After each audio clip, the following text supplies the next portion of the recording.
pas d'énergie de perdue. Voilà, c'est un engagement profond et là. La plus équilibrée pour encaisser à chaque fois.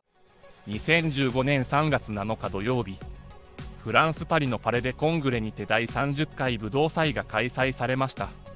その中でもひときわ注目と話題を集めたのは、ある日本人が披露した沖縄空手です。過激とも言えるほどの力強いパフォーマンスに、会場に集まった1万人の観客は唖然。今回はそんな出来事についてご紹介していきます。沖縄空手とは、沖縄の歴史、風土に育まれた平和を希求する精神性を権限、象徴する護身のための武術です。空手発祥の地で脈々と受け継がれ、先人たちが伝え、継承してきた型の習得を重要視しています。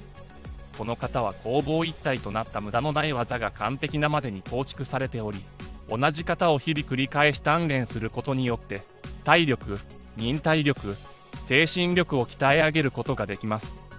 そんな中でも沖縄空手は大きく4つの流派に分けられます。2015年に開催された第30回武道祭で注目を集めたのは上地流と呼ばれるものでした。上地流は開祖の上地漢文氏が中国に渡り、現地の武人宗主和氏から伝授された憲法が元になっています。8つの型と身体に直接打撃を与える3先鍛錬、抜き手や足先など手足の先端を使う攻撃が特徴です。身体の補強と破損の練習に誇りを持っているのもこの空手の典型的な例と言われています。そんな沖縄空手の上地流がフランスで披露されると世界中で話題となりました。特に注目を集め会場が騒然としたのは野球バットを用いたパフォーマンスです。そのシーンは間違いなく見どころとなっていますので、観客の雰囲気も合わせて楽しんでいただければと思います。また沖縄空手は非常に多様な空手界の中で最も純粋で最も難しいとも言われており、その中でも今回の上地流は派手でパワフルなものですので、自身がイメージする空手との違いにも注目でしょう。それではフランスに集まった1万人を驚愕させた沖縄空手の映像をご覧ください。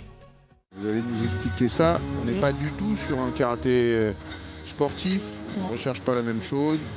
On voit des postures plus denses, avec des frappes en puissance. On cherche à casser, et c'est ce qui se passe ici d'ailleurs.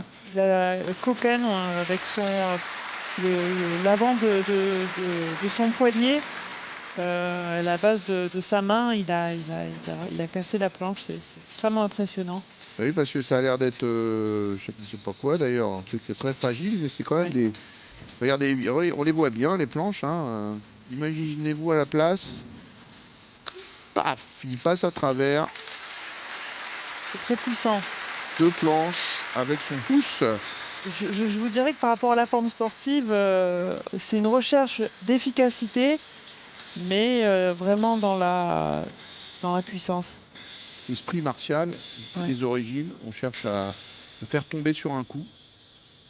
Regardez, là il frappe avec un doigt, qui pourrait d'ailleurs aller à la gorge, c'est la démonstration qui est faite.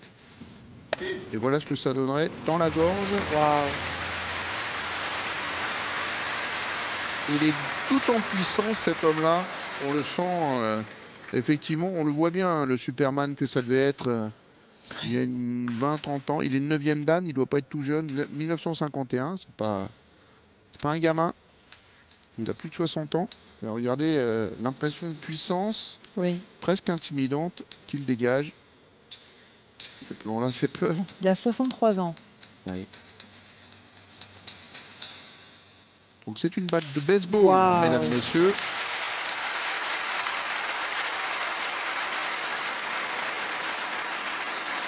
À ne pas tenter chez soi. D'ailleurs, vous n'avez pas de batte de baseball chez vous. Ce sont des années de pratique. Alors, c'est une des particularités des styles okinawaïens, dont le Uechi-ryu fait partie, c'est la casse sur le corps. Alors, regardez, c'est pas facile. Il est en train de se taper sur les doigts de pied avec ce bâton récalcitrant. Il n'est donc pas du tout décidé de casser. sur la pointe des doigts de pied. Vous pouvez imaginer l'idée. Tout le corps est endurci par une longue pratique d'endurcissement dont on comprend bien les logiques, puisque pour devenir un guerrier, pour devenir un combattant puissant, il faut que le corps soit une arme. C'est l'esprit du karaté des origines. Donc le Uechi-ryu, au départ, c'était un style très proche de la Chine, hein, puisque à Okinawa, l'influence principale est une influence chinoise.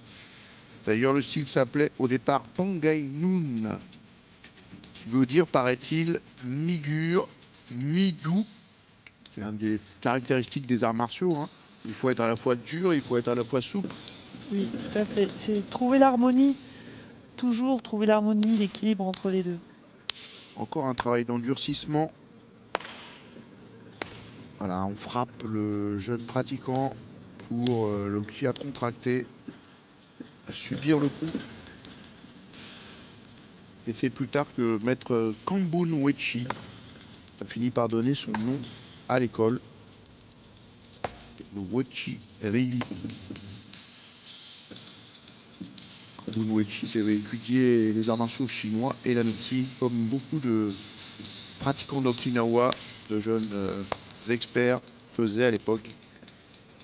Ça remonte évidemment au 19e siècle. Vous voyez, c'est tout le corps qui est important là dans ce travail de renforcement. Les jambes, les épaules. Vraiment, tout est important.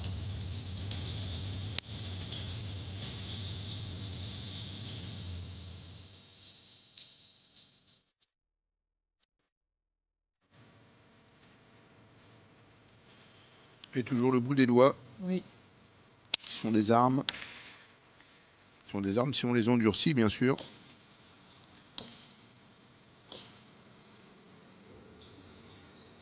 Mais maître Kyuji Shinjo, dans ce travail, lui aussi travaille aussi en faisant des percussions sur son élève. Pas d'énergie perdue. Voilà.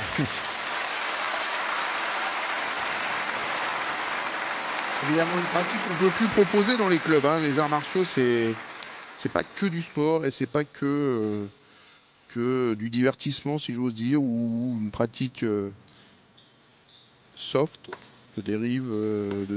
dérivatif de la vie quotidienne.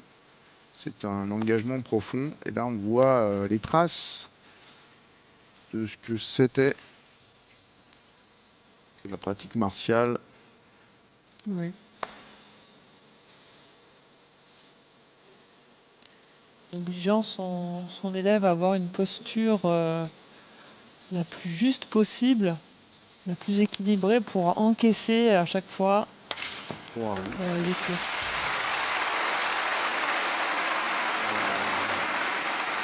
Un bon petit morceau de bâton. Regardez les regards qui en disent presque plus que la démonstration elle-même.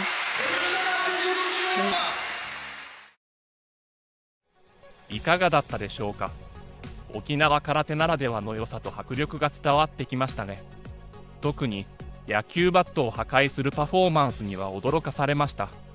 当時の様子が動画サイトで公開されると、世界中からさまざまな言語で称賛のコメントが相次いだことからも、その凄さが本物であることが伝わってきます。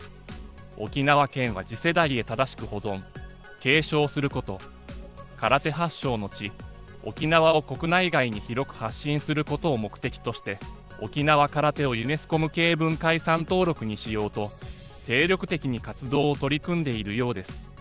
すでに世界で評価されている沖縄の文化が今後どう注目されていくのか、まだまだ目が離せません。今回の動画はここまでとなります。このチャンネルの他の動画もぜひチェックしてください。ご視聴ありがとうございました。